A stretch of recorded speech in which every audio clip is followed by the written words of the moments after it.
আহিলে আহক তোৰ ইয়াত কি কাম অনৰ্থক বাৰ্তালাৰে কিয় বিঘিনি জন্মাইছে আচাৰ্যৰ কৰ্মত প্ৰভু একেবাৰে বিঘিনি জন্মোৱা নাই মই মানে সেই আইদেৱে যে ক'লে যে মুনিবৰৰ খোৱা বোৱা সকলো তই যোগাৰ ধৰিবি সেইকাৰণে মই বাৰে বাৰে সুধিহে আছোঁ খোৱা বোৱাটো মানে তেখেতে খালে ময়ো খাব পাৰোঁ আৰু খোৱাৰ বাহিৰে তোৰ আৰু অন্য চিন্তা নাই যা ভিতৰলৈ যা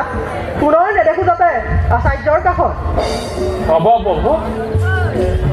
কিবা খাব হ'লে ক'ব মই আছোঁ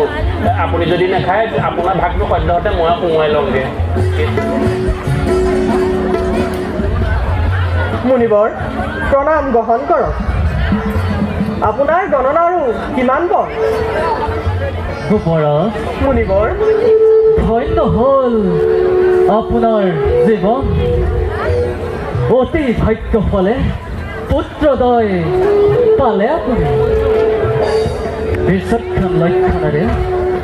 দুয়োটি শিশু জন্মিছে ধৰাত মুনিবৰ এয়া লওক আপোনাৰ পুত্ৰদয়ৰ জন্মকুণ্ডলী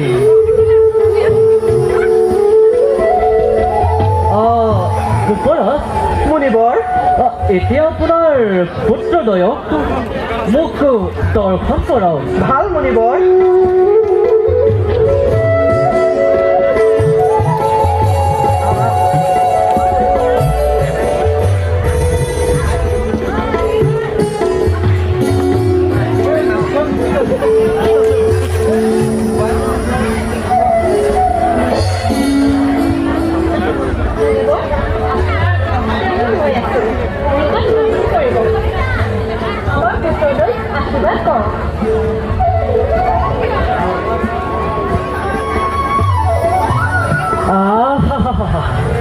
কি যে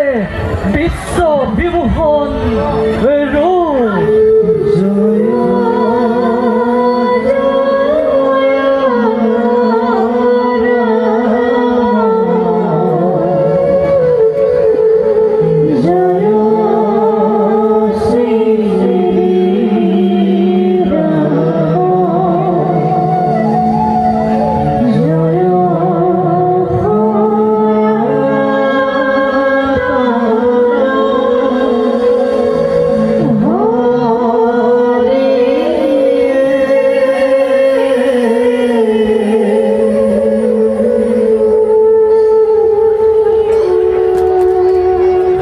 দেৱী ঐশ্বৰিক শক্তি লৈ জন্মিছে পুত্ৰ তোমাৰ আৰু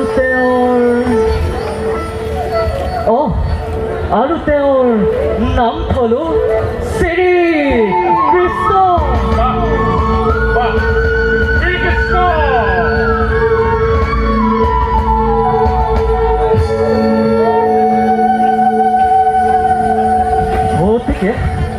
অতিকে বলৱান হ'ব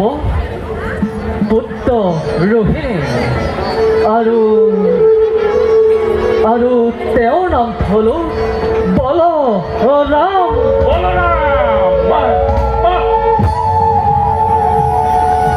এই দুয়ো ভাতৃয়ে ধৰাতল কৰিব তোলপাৰ জগতৰ শ্ৰেষ্ঠ ৰূপে কৃষ্ণ আৰু বলৰামে তিলোকতে আৰ্জিব শুনা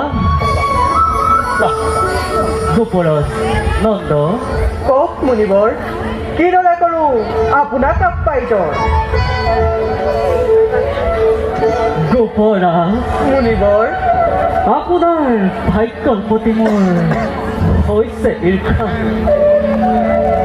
একেলগে পালে আপুনি দুটাকৈ সুবৰ্ণ জ্যোতিষ্ক কৰিলোঁ মই ভাগ্য গণনা এতিয়া আপুনি